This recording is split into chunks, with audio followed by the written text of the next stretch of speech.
ಈಗ ಮುಖ್ಯ ಅತಿಥಿಗಳಾಗಿ ಆಗಮಿಸಿರತಕ್ಕಂತಹ ಶ್ರೀ ಚಕ್ರವರ್ತಿ ಸೂಲಿಬೆಲೆಯವರ ಕಿರುಪರಿಚಯ ನನಗೆ ತಿಳಿದ ಅಲ್ಪ ಜ್ಞಾನದಲ್ಲಿ ಅವರ ಬಗ್ಗೆ ಕಲೆಕ್ಟ್ ಮಾಡಿದ್ದೀನಿ.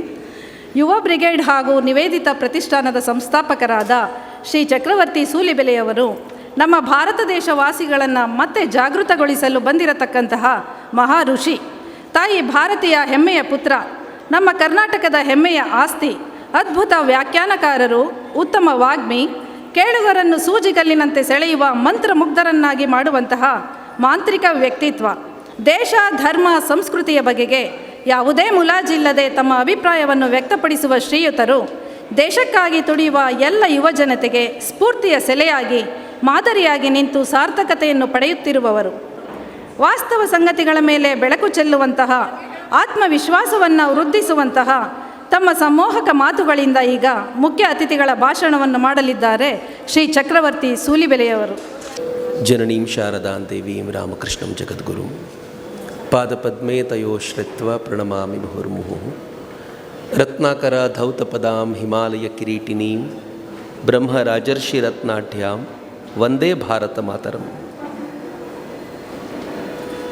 ವೇದಿಕೆ ಮೇಲೆ ಆಸೀನರಾಗಿರುವ ಪರಮಪೂಜ್ಯ ಸ್ವಾಮೀಜಿಯವರಿಗೆ ಶ್ರದ್ಧಾಪೂರ್ವಕ ನಮಸ್ಕಾರಗಳು.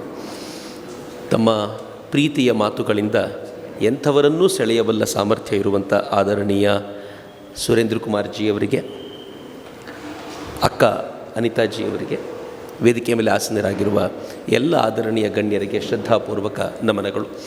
ಈ ಕಾರ್ಯಕ್ರಮಕ್ಕೆ ಆಗಮಿಸಿರುವ ಎಲ್ಲ ಜೈನ ಬಂಧುಗಳಿಗೂ ನನ್ನ ಪ್ರೀತಿಪೂರ್ವಕವಾದ ನಮಸ್ಕಾರ.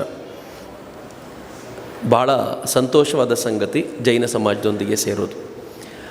ಜೈನ ಸಮಾಜ ಗುರುತಿಸೋದೇ ಭಾಳ ಕಷ್ಟ. ಯಾಕೆ ಕಷ್ಟ ಅಂತಂದರೆ, ಅವರು ಎಷ್ಟು ಎಲ್ಲ ಸಮಾಜದೊಂದಿಗೂ ಒಂದಾಗಿ ಬಿಟ್ಟಿದ್ದಾರೆ ಅಂತಂದರೆ, ಇವರು ಜೈನ ಸಮಾಜದವರು ಅಂತ ಪ್ರತ್ಯೇಕವಾಗಿ ಗುರುತಿಸ್ಲಿಕ್ಕೆ ನನ್ನ ಹತ್ರ ಆಗಲೇ ಇಲ್ಲ. ಭಾಳ ಹೆಮ್ಮೆ ಪಡ್ಬೋದಾಗಿರುವಂಥ ಸಂಗತಿ ಅಂತ. ನೀವು ಯಾವುದೇ ಸಮಾಜವನ್ನು ನೋಡಿದರೆ ಅವರ ಹಾವಭಾವಗಳು, ಅವ್ರು ಪದೇ ಪದೇ ಹೇಳುವ ಮಾತುಗಳಿಂದ ಇವರು ಈ ಸಮಾಜಕ್ಕೆ ಸೇರಿದವರು ಅಂತ ಗೊತ್ತಾಗುತ್ತೆ. ಆದರೆ ಜೈನ ಸಮಾಜ ಕಳೆದ ನೂರಾರು ವರ್ಷಗಳಿಂದ ಹೇಗೆ ಸಮಾಜದೊಂದಿಗೆ ಏಕರಸವಾಗಿದೆ ಅಂತಂದರೆ ನೀವು ಹುಡುಕ್ಲಿಕ್ಕೆ ಕಷ್ಟ. ನಮ್ಮ ಯುವ ಬ್ರಿಗೇಡ್ನಲ್ಲಿ ಅನೇಕ ಜೈನ ತರುಣರಿದ್ದಾರೆ. ಅಚ್ಚರಿ ಏನು ಅಂತಂದರೆ, ಯುವ ಬ್ರಿಗೇಡ್ನಲ್ಲಿ ನಾವು ಯಾವತ್ತೂ ಜಾತಿಯನ್ನು ಪ್ರತ್ಯೇಕ ಮಾಡಿ ನೋಡೋದೇ ಇಲ್ಲ. ನಮ್ಗೆ ಅನೇಕ ಬಾರಿ ನಮ್ಮ ಜೊತೆಯಲ್ಲಿರೋರು ಯಾವ ಜಾತಿ ಅಂತ ಗೊತ್ತೇ ಆಗಲ್ಲ. ಅದರಲ್ಲೂ ಜೈನ ಸಮಾಜದವ್ರು ಗುರುತೇ ಸಿಗಲ್ಲ ನಮಗೆ. ಆ ಜೈನ ಸಮಾಜದವ್ರು ಯಾರಿದ್ದಾರೆ ಅಂತ ಯಾವಾಗಲಾದರೂ ಒಂದಿನ ಗೊತ್ತಾಗ ನಂಗೆ ಆಶ್ಚರ್ಯ ಆಗಿಬಿಡುತ್ತೆ.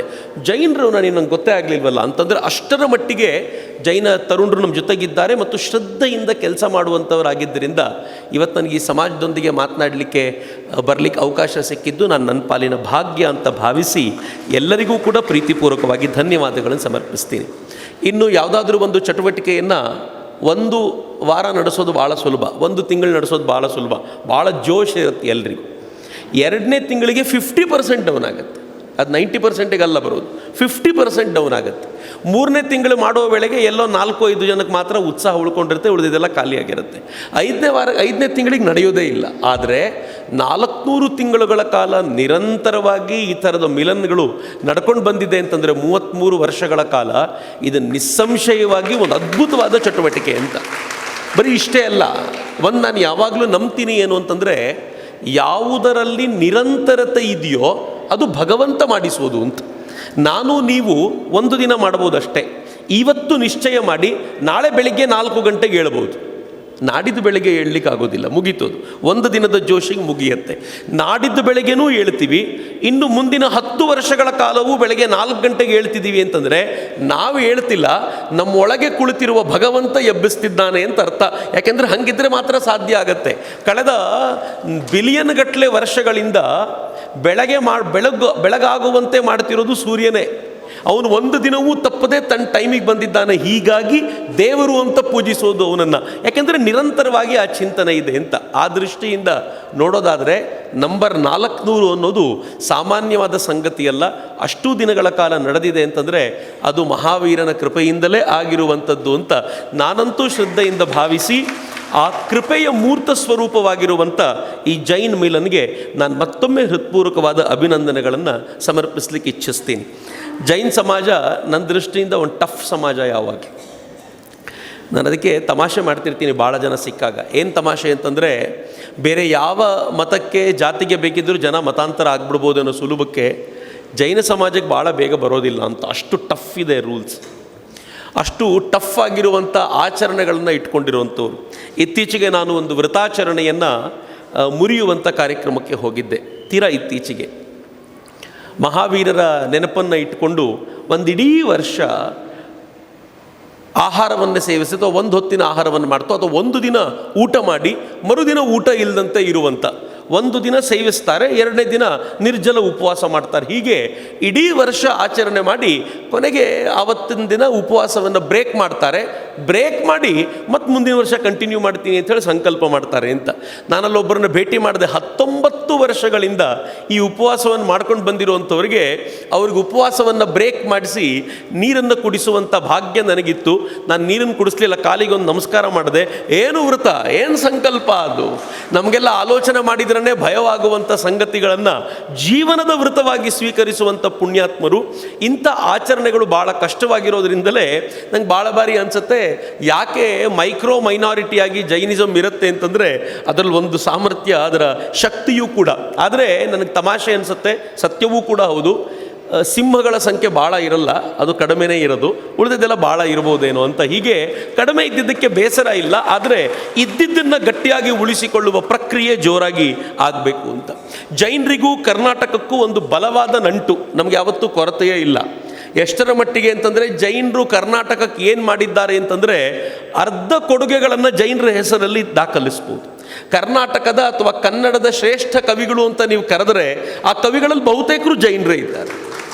ನೀವು ಪಂಪನಿಂದ ಹಿಡಿದು ರತ್ನಾಕರ ವರ್ಣಿಯವರೆಗೂ ನೀವು ಯಾರನ್ನ ಲೆಕ್ಕ ಹಾಕ್ಕೊಂಡ್ರೂ ಕೂಡ ಅವರು ಜೈನ ಮತವನ್ನು ತಮ್ಮದಾಗಿಸಿಕೊಂಡವರೇ ಆಗಿದ್ದಾರೆ.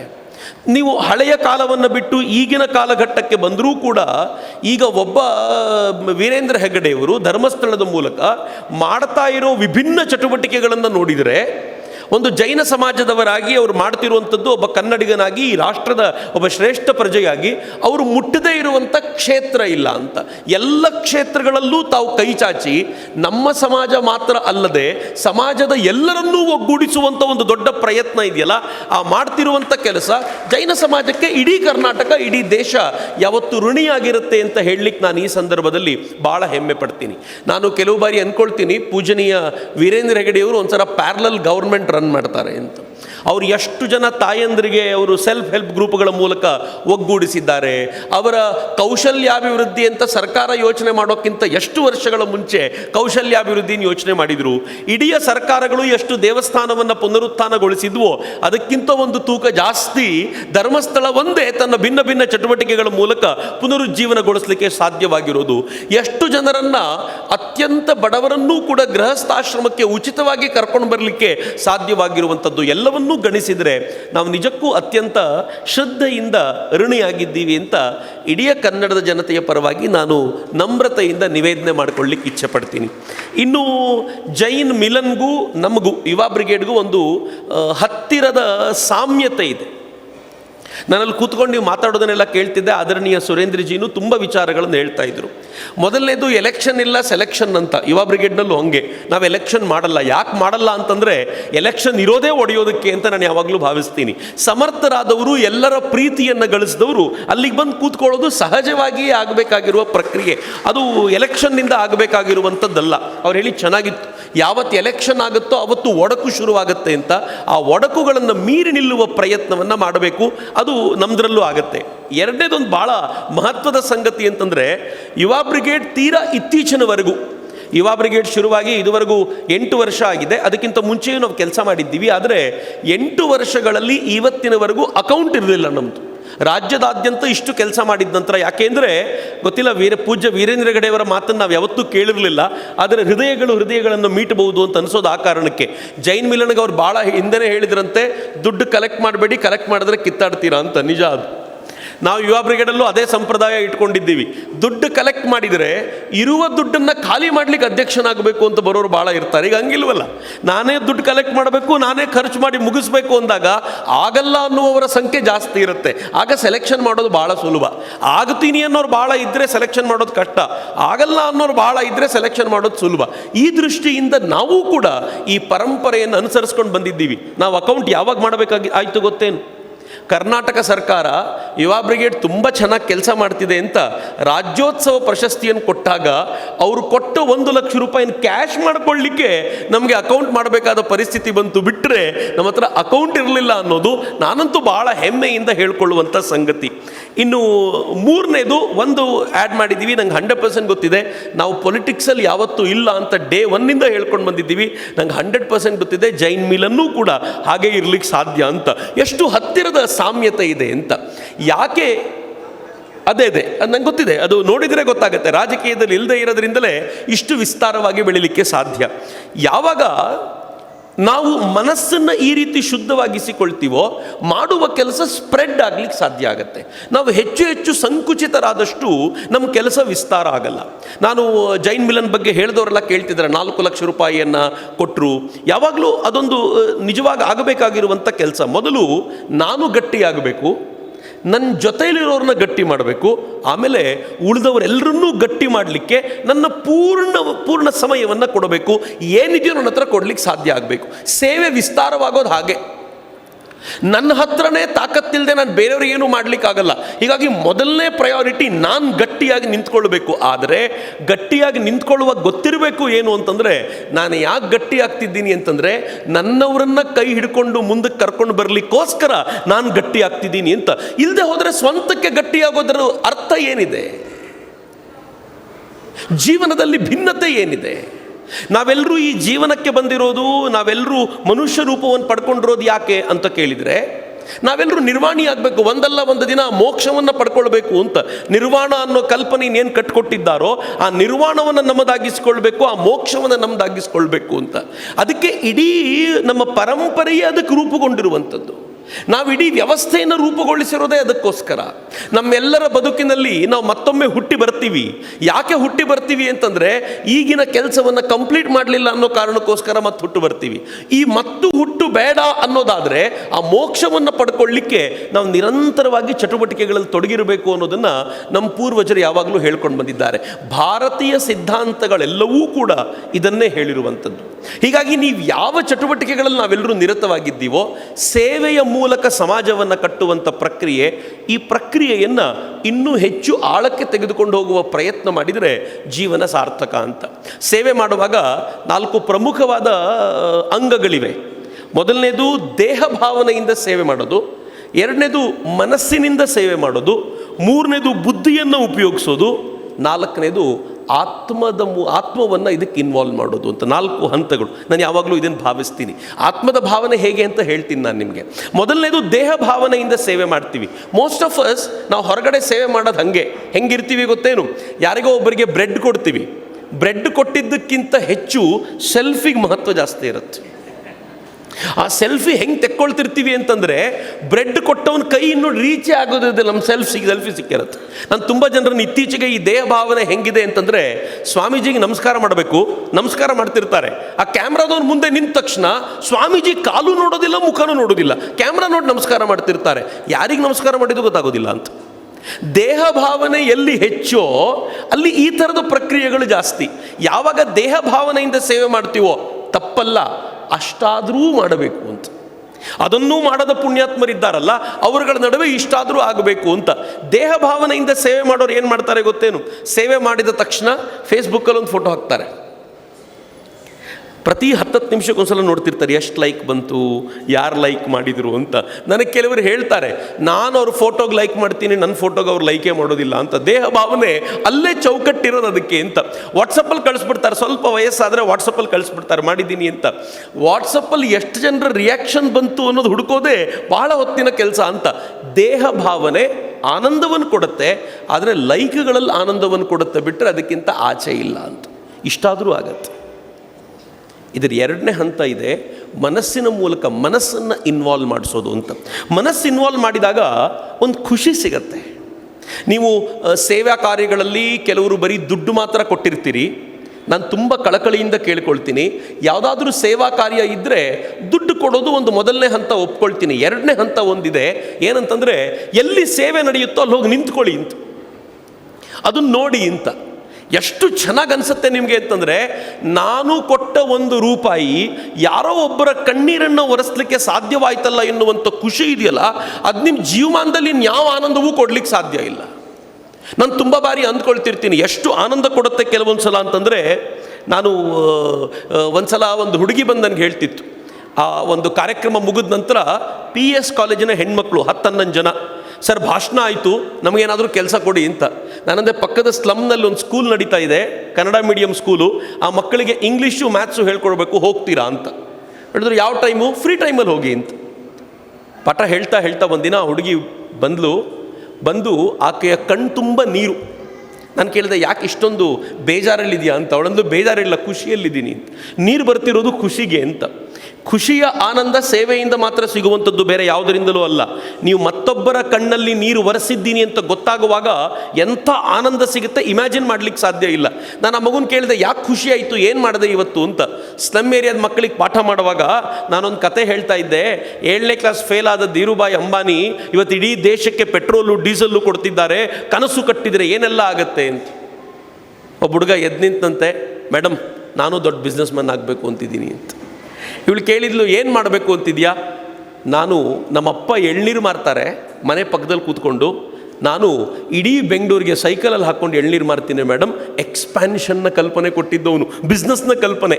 ಯಾಕೆ ಹಿಂಗೆ ಬಂತು ಐಡಿಯಾ ಅಂತ ಕೇಳಿದರೆ ಅವನು ಹೇಳ್ತಾನೆ, ಧೀರುಭಾಯಿ ಅಂಬಾನಿ ದೇಶಕ್ಕೆಲ್ಲ ಪೆಟ್ರೋಲ್ ಕೊಡ್ಬೋದಾದರೆ ನಾನು ಈ ಬೆಂಗಳೂರಿಗೆ ಎಳ್ನೀರು ಕೊಡ್ಲಿಕ್ಕೆ ಆಗೋದಿಲ್ವಾ, ನಾನು ಅದನ್ನು ಮಾಡ್ತೀನಿ ಅಂತ. ಆ ಹುಡುಗಿ ಬಂದು ಏನು ಹೇಳ್ತಾಳೆ ಗೊತ್ತಾ ನನ್ನ ಹತ್ರ? ನಾನು ನಿಮ್ಮಂಥವ್ರ ಭಾಷಣ ಕೇಳಿಕೊಂಡು ಕನಸು ಕಟ್ಕೊಂಡಿದ್ದೀನಿ ಅಂತ ಖುಷಿ ಪಡ್ತಿದ್ದೆ. ನಾನು ಆಡಿದ ಮಾತನ್ನು ಕೇಳಿಕೊಂಡು ಯಾರೋ ಒಬ್ಬ ಪುಟ್ಟ ಹುಡುಗನಲ್ಲಿ ಕನಸು ಬಂದಿದೆ ಅಂತಂದರೆ ನನಗೆ ಎಷ್ಟು ಆನಂದ ಆಗ್ತಿದೆ ಅಂತ ಇಮ್ಯಾಜಿನ್ ಮಾಡಲಿಕ್ಕಾಗಲ್ಲ ಅಂತ. ಮನಸ್ಸು ಇನ್ವಾಲ್ವ್ ಆದಾಗ ಸಿಗುವ ಖುಷಿ ಏನು ಅದ್ಭುತವಾಗಿರುವಂಥದ್ದು. ನಾನು ಸುಮ್ಮನೆ ಕೀಟ್ಲೆ ಮಾಡಬೇಕು ಅಂತ ಆ ಹುಡುಗಿನ ಕೇಳಿದೆ. ರೇವತಿ ಅಂತ ಅವಳ ಹೆಸರು. ಏನು ರೇವತಿ, ಈ ಖುಷಿ ಅಂದರೆ ಎಷ್ಟಿರ್ಬೋದು? ಒಂದು ಏನಾದರೂ ಅಮೌಂಟ್ ಇರಬೇಕಲ್ಲ, ವಾಲ್ಯೂಮ್ ಇರಬೇಕಲ್ಲ. ಅವಳಂದ್ರೆ ನಂಗೆ ಅವೆಲ್ಲ ಗೊತ್ತಿಲ್ಲ. ಆದರೆ ನನ್ನ ಬರ್ತ್ಡೇ ದಿನ ನಮ್ಮಪ್ಪ ನನಗೊಂದು ಸರ್ಪ್ರೈಸ್ ಆಗಿ ಸ್ಕೂಟಿ ತಂದುಕೊಟ್ಟಿದ್ರು. ನನ್ನ ಜೀವನದ ಭಾಳ ಖುಷಿ ಕೊಟ್ಟ ದಿನ ಅದು ಅಂತ ಅಂದ್ಕೊಂಡಿದ್ದೆ.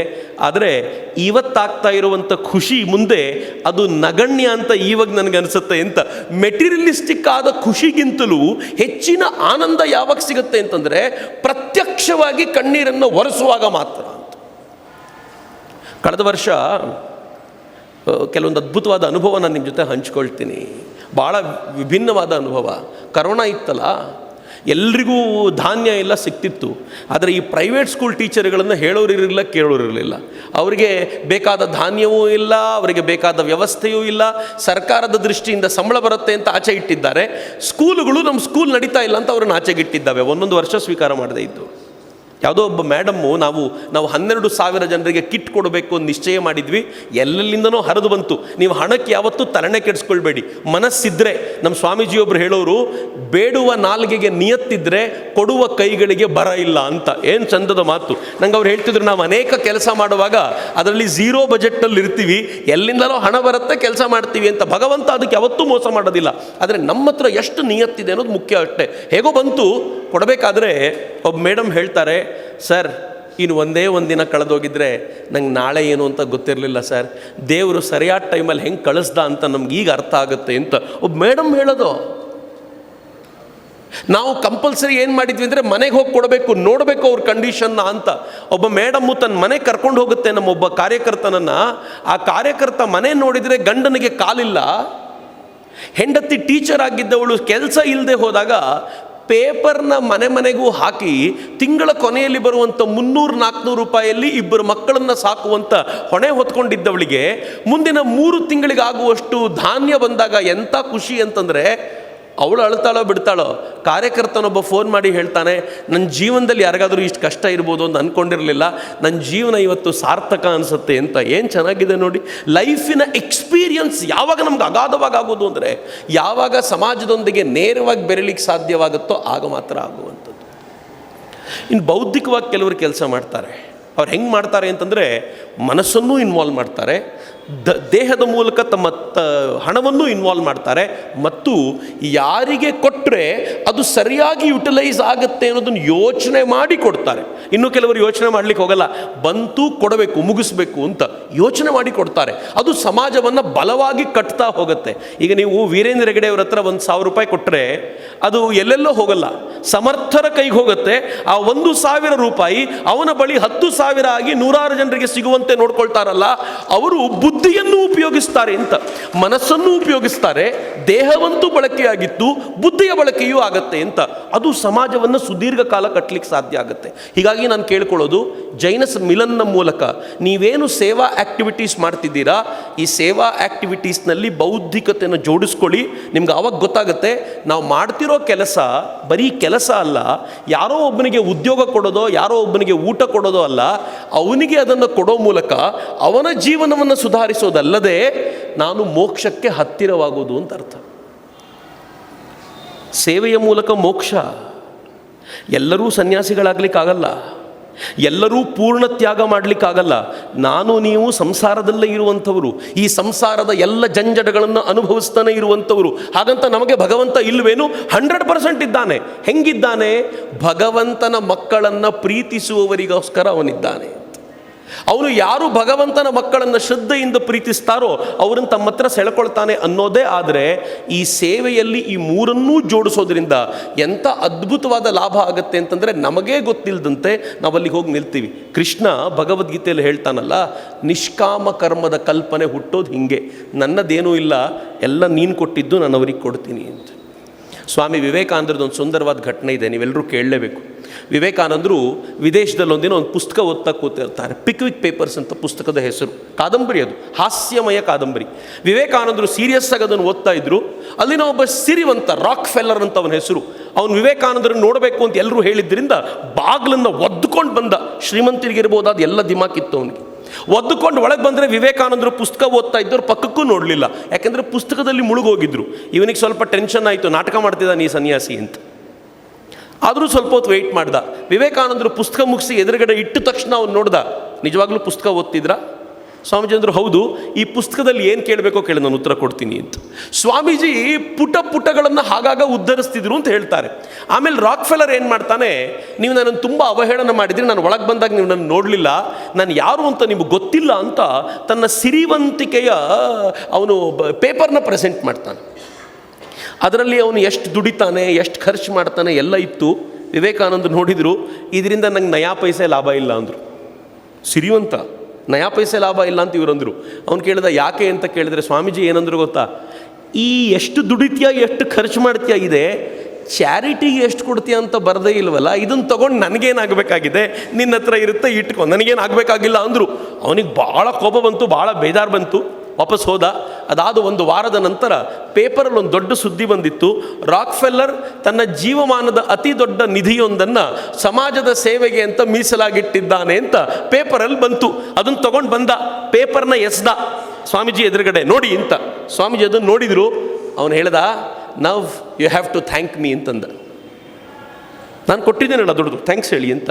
ವಿವೇಕಾನಂದ ಹೇಳಿದ್ರು, no, now you have to thank me, because ನಿನ್ನ ಹಣವನ್ನು ಸಮರ್ಥವಾಗಿ ಬಳಸೋದು ಹೇಗೆ ಅಂತ ನಾನು ಹೇಳ್ಕೊಟ್ಟಿದ್ದೀನಿ ನಿನಗೆ, ನನಗೆ ಥ್ಯಾಂಕ್ಸ್ ಹೇಳು ನೀನು ಅಂತ. ನಿಜ ಅಲ್ವೇನು? ಯಾವ ಹಣದ ಹಿಂದೆ ಓಡಿದ್ದೀವೋ, ಯಾವುದನ್ನು ಕೂಡ ಹಾಕಿದ್ದೀವಿ ಅಂತ ನಾವು ತಿಳ್ಕೊಂಡಿದ್ದೀವೋ, ಅಲ್ಟಿಮೇಟ್ಲಿ ವ್ಯಾಲ್ಯೂ ಏನದರದ್ದು?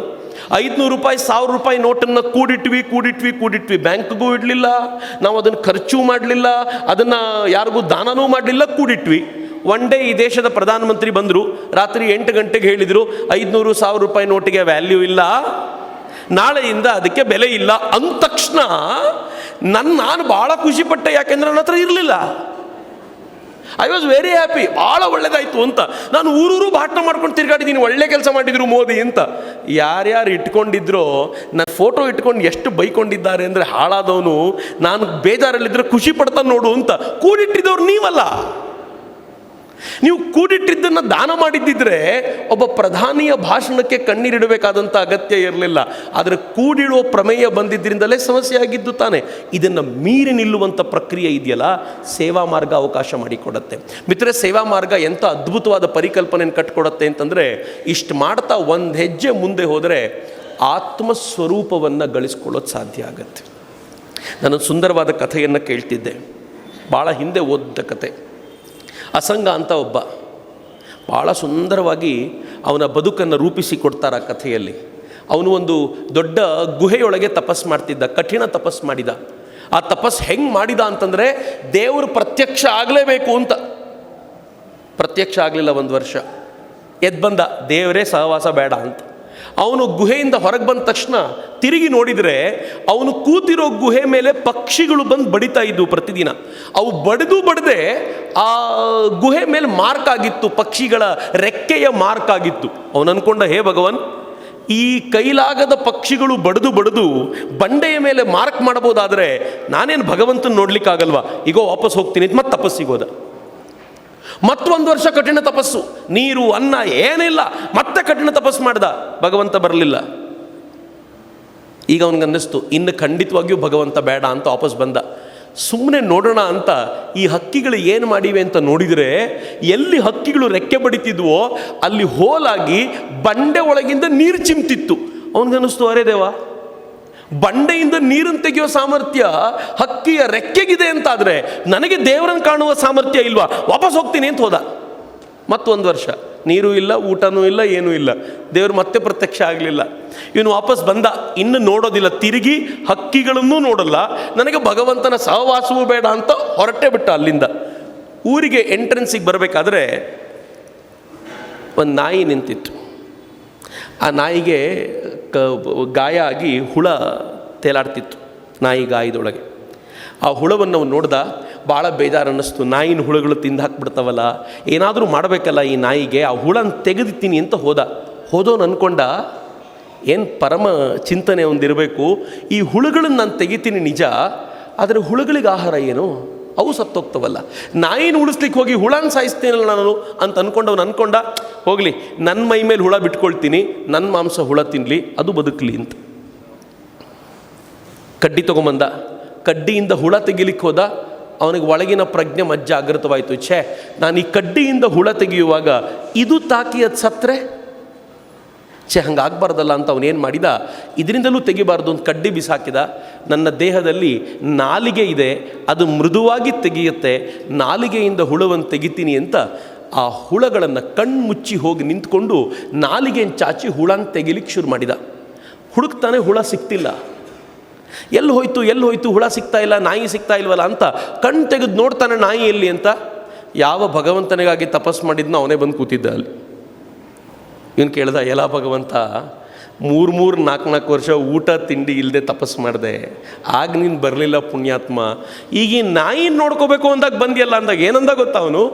3 ವರ್ಷಗಳ ಕಾಲ ಕಠಿಣ ಹೃದಯಿಯಾಗಿ ತಪಸ್ಸು ಮಾಡಿದ್ದೆ, ಈ ನಾಯಿ ಕಾರಣಕ್ಕೋಸ್ಕರ ನಿನ್ನ ಹೃದಯ ಪ್ರೇಮದಿಂದ ತುಂಬಿಕೊಂಡಿದೆ, ಬರದೇ ಇರ್ಲಿಕ್ಕೆ ನನಗೆ ಬೇರೆ ದಾರಿನೇ ಇರಲಿಲ್ಲಪ್ಪ, ಅದಕ್ಕೋಸ್ಕರ ಬಂದು ಕೂತಿದ್ದೀನಿ ನಿನ್ನ ಮುಂದೆ ಅಂತ. ಭಗವಂತನೂ ಕೂಡ ಪ್ರೇಮದ ಹೃದಯಕ್ಕೆ ಕರಗಿ ಓಡಿ ಬರೋದಿದೆಯಲ್ಲ, ಅದು ಯಾವಾಗ ಸಾಧ್ಯ ಆಗುತ್ತೆ ಅಂತಂದರೆ, ನಮ್ಮನ್ನು ಪೂರ್ಣ ಪ್ರಮಾಣದಲ್ಲಿ ಸಮಾಜದ ದುಃಖಕ್ಕೋಸ್ಕರ ಒಂದು ಮಾಡಿಕೊಂಡಾಗ ಸಾಧ್ಯವಾಗುತ್ತೆ ಅಂತ. ಆಗ ಆತ್ಮ ಅರಳೋದು ಅನ್ನೋದು ಆಗಲೇ ಈ ಅರಳುವಿಕೆಯ ಪ್ರಾಪ್ತಿಯಾಗತ್ತಲ್ಲ, ಅದು ಸಾಧ್ಯವಾಗತ್ತೆ. ಬಿಲೀವ್ ಮೀ, ಇದೇ ಸೇವೆಯ ಮಾರ್ಗದ ಮೂಲಕ ಅತ್ಯಂತ ಶ್ರೇಷ್ಠ ತತ್ವವನ್ನು ಕಂಡುಕೊಂಡಂಥ ಎಷ್ಟು ಜನ ಇದ್ದಾರೆ ಅಂತಂದರೆ ಅವರು ಈ ಪರಂಪರೆಯನ್ನು ಮುಂದುವರಿಸ್ಕೊಂಡು ಹೋಗಿದ್ದಾರೆ. ನನಗೆ ಜೈನ್ ಮಿಲ್ಲನ್ನ 400ನೇ ಈ ಮಾಸಿಕ ಸಭೆ ನೋಡಿದಾಗ ಅನ್ನಿಸ್ತಾ ಇತ್ತು, ಅವರು ಇನ್ನೂ 100 ಆಗಲಿ ಅಂತ ಹೇಳಿದರು, 500ನೇದಕ್ಕೂ ನಾವು ಇರೋಣ ಅಂತ. ನಾನು ಕೇಳೋದಾದರೆ ಇದು ಇನ್ನೂ 400 ಆಗಲಿ, 1000ನೇ ಮಿಲನ್ನೂ ಆಗಲಿ, ತರುಣರು ಹೆಚ್ಚು ಸಂಖ್ಯೆಯಲ್ಲಿ ಬರುವಂತಾಗಲಿ. ಮುಂದಿನ ಪೀಳಿಗೆ ಇದನ್ನು ತಮ್ಮ ಹೆಗಲ ಮೇಲೆ ತೆಗೆದುಕೊಳ್ಳಿ. ಸಮಾಜದ ರಕ್ಷಣೆ ಯಾರ ಹೊಣೆ? ಒಬ್ಬ ಪ್ರಧಾನಮಂತ್ರಿಯದಲ್ಲ. ಸಮಾಜದ ರಕ್ಷಣೆ ಯಾರ ಹೊಣೆ? ಯಾರೋ 4 ಜನ ದೊಡ್ಡವರದಲ್ಲ. ಈ ಸಮಾಜದ ಹೊಣೆಗಾರಿಕೆ ನಮ್ಮೆಲ್ಲರದ್ದೂ ಕೂಡ. ನಮ್ಮ ಸಮಾಜವನ್ನು ನಾವು ಗಟ್ಟಿ ಮಾಡಿಕೊಳ್ಬೇಕು, ಇಡೀ ದೇಶವನ್ನು ಗಟ್ಟಿ ಮಾಡುವಂಥ ಪ್ರಯತ್ನ ಮಾಡಬೇಕು ಅನ್ನುವ ಹೊಣೆಗಾರಿಕೆಯನ್ನು ನಾವೆಲ್ಲರೂ ಹೆಗಲ ಮೇಲೆ ಹೊರುವಂತೆ ಸಿದ್ಧರಾಗಬೇಕು. ವಿವೇಕಾನಂದರು ಒಂದು ಸುಂದರವಾದ ಮಾತು ಹೇಳ್ತಾರೆ, ಇಡೀ ದೇಶದ ಹೊಣೆಗಾರಿಕೆ ನನ್ನೊಬ್ಬನ ಹೆಗಲ ಮೇಲೆ ಬಿದ್ದುಬಿಟ್ಟಿದೆ ಎನ್ನುವ ಭಾವನೆಯಿಂದ ನೀವು ಯಾವತ್ತೂ ಕೆಲಸ ಮಾಡ್ತೀರೋ ಅದು ದೇಶಭಕ್ತಿಯ ಮೊದಲನೇ ಹೆಜ್ಜೆ ಇಟ್ಟಂತೆ ಅಂತ ವಿವೇಕಾನಂದರು ಹೇಳಿದ್ದಾರೆ. ಹಿಂಗೆ ಹೇಳುವಾಗ ನಮಗೆಲ್ಲ ಪುರುಸೊತ್ತಿಗೆ ಸಮಯ ಇಲ್ಲ. ಭಾರತ ಒಂದು ವಿಶೇಷವಾದ ಪರ್ವಕಾಲದಲ್ಲಿದೆ. ಎಂಥ ಪರ್ವಕಾಲ ಅಂತಂದರೆ ಸುತ್ತಮುತ್ತಲಿನ ರಾಷ್ಟ್ರಗಳೆಲ್ಲವೂ ಕೂಡ ಪ್ರಪಾತಕ್ಕೆ ಬಿದ್ದು ಹೋಗಿದೆ, ಪಾತಾಳಕ್ಕೆ ಹೋಗಿದೆ. ಶ್ರೀಲಂಕಾದ ಪರಿಸ್ಥಿತಿ ನಾನು ನಿಮ್ಗೆ ಹೇಳಬೇಕು ಅಂತಿಲ್ಲ. ಆದರೆ ಒಂದೇ ಒಂದು ಹೇಳಬೇಕಾಗಿರೋ ಸಂಗತಿ ಏನು ಅಂತಂದರೆ, ಶ್ರೀಲಂಕಾವನ್ನೇ ಪಾಕಿಸ್ತಾನ ಅನುಸರಿಸ್ತಾ ಇದೆ ಅಂತ.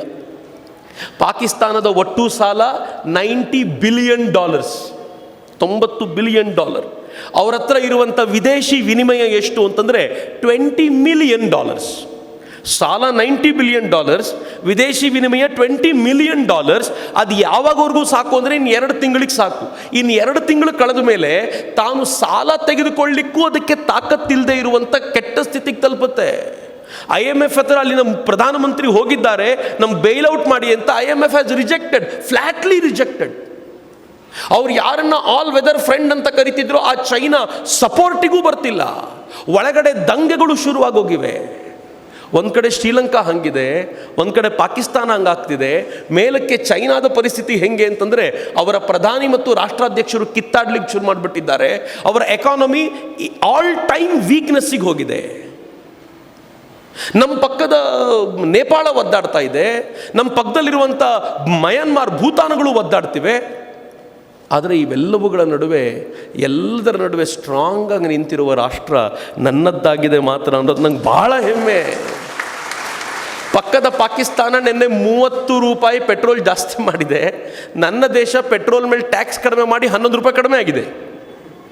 ಎಲ್ಲ ಕಡೆ ಜಾಸ್ತಿ ಆಗ್ತಿರೋ ಟೈಮ್ನಲ್ಲಿ ಭಾರತದಲ್ಲಿ ರೇಟನ್ನು ಕಡಿಮೆ ಮಾಡಲಿಕ್ಕೆ ಸಾಧ್ಯ ಆಗ್ತಿದೆ ಅಂತಂದರೆ ಸಮ್ವೇರ್ ಯಾವುದೋ ಮಹಾಪುರುಷರ ಪುಣ್ಯದಿಂದಾಗಿ ನಾವು ಈಗೊಂದು ಸಮರ್ಥವಾಗಿರುವಂಥ ರಾಷ್ಟ್ರವಾಗೋದರತ್ತ ಸಮರ್ಥ ಹೆಜ್ಜೆಯನ್ನಿಟ್ಟಿದ್ದೀವಿ.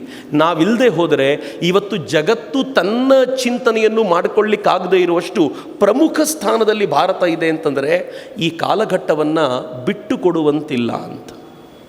ಜೈನ ಸಮಾಜ ಎಲ್ಲ ಕಾಲಘಟ್ಟಗಳಲ್ಲೂ ಸಮಾಜವನ್ನು ಸಮರ್ಥವಾಗಿ ಮುನ್ನಡೆಸ್ಕೊಂಡು ಹೋಗೋದಕ್ಕೆ ನಾಯಕತ್ವ ವಹಿಸಿದೆ.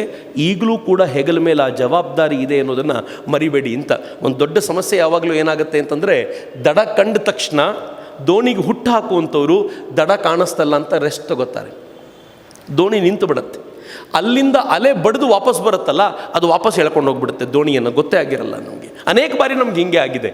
ಆದರೆ ಈ ಬಾರಿ ಹಾಗಾಗ್ಲಿಕ್ಕೆ ಬಿಡುವಂತಿಲ್ಲ. ಹುಟ್ಟು ಹಾಕಿದ್ದೀವಿ, ದಡವನ್ನು ಸೇರಿಸಿಯೇ ಹುಟ್ಟು ಹಾಕೋದನ್ನು ನಿಲ್ಲಿಸೋದು ಅನ್ನುವಂಥ ಸಂಕಲ್ಪವನ್ನು ನಾವು ಮಾಡ್ತೀವಿ ಅಂತಾದರೆ ಭವ್ಯ ಭಾರತ, ಸಮಗ್ರವಾಗಿರುವಂಥ ಶ್ರೇಷ್ಠ ಭಾರತ ಮತ್ತೆ ನಿರ್ಮಾಣವಾಗುತ್ತೆ. ಆ ಶ್ರೇಷ್ಠ ಭಾರತ ನಿರ್ಮಾಣವಾಗಲಿ ಅಂತ ಆಶಿಸ್ತಾ, ಸೇವಾ ಮಾರ್ಗದಲ್ಲಿ ನಿಮ್ಮನ್ನು ತೊಡಗಿಸಿಕೊಂಡು ಎಷ್ಟು ಕೆಲಸ ಮಾಡಿದ್ದೀರಿ ಅಂತ ನಾನು ಪೂರ್ತಿಯ ವರದಿಯನ್ನು ನೋಡಿದ್ದೀನಿ. ಭಗವಂತ ಇನ್ನೂ ಹೆಚ್ಚಿನ ಶಕ್ತಿಯನ್ನು ನಿಮಗೆ ಕೊಡಲಿ. ಮಹಾವೀರರು ಈ ಸಮಾಜದ ನರನಾಡಿಗಳಲ್ಲಿ ಇನ್ನೂ ವ್ಯಾಪಕವಾಗಿ ಹಬ್ಬಿಕೊಳ್ಳಿ. ಮುನಿಶ್ರೀ ತರುಣ್ ಸಾಗರ್ ಹೇಳ್ತಿದ್ರಲ್ಲ, ಜಾತಿ ಭೇದಗಳಿಂದಾಗಿ ಮಹಾವೀರರು ಒಳಗೆ ಸೇರಿಕೊಂಡಿದ್ದಾರೆ, ನಾನು ಚೌಕದಲ್ಲಿ ತಂದು ನಿಲ್ಲಿಸ್ತೀನಿ ಅವರನ್ನು, ಇಡೀ ಸಮಾಜಕ್ಕೆ ಅವರು ಬೇಕಾಗಿದ್ದಾರೆ ಎನ್ನುವಂಥ ಮಾತನ್ನು ಹೇಳಿದ್ರಲ್ಲ, ಆ ಮಾತು ವಾಪಸ್ ಚಾಲ್ತಿಗೆ ಬರಬೇಕು. ಸಮಾಜದ ಮೂಲೆ ಮೂಲೆಗೂ ಶ್ರೇಷ್ಠ ಚಿಂತನೆಗಳನ್ನು ಹೊತ್ಕೊಂಡು ಹೋಗುವಂಥ ಹೊಣೆಗಾರಿಕೆಯನ್ನು ಜೈನ್ ಸಮಾಜ ವಹಿಸಲಿ ಅಂತ ನಾನು ಭಾವಿಸ್ತಾ, ತನ್ಮಯತೆಯಿಂದ ಆಲಿಸ್ತಾ ನಿಮಗೆಲ್ಲರಿಗೂ ಆದರಪೂರ್ವಕವಾಗಿ ವಂದಿಸ್ತೀನಿ. ಪ್ರೀತಿಯಿಂದ ಕರೆಸಿದ ಜೈನ್ ಮಿಲನ್ಗೆ ಪ್ರೀತಿಪೂರ್ವಕವಾದ ಧನ್ಯವಾದಗಳು. ವಂದೇ ಮಾತರಂ. ಜೈ ಹಿಂದ್.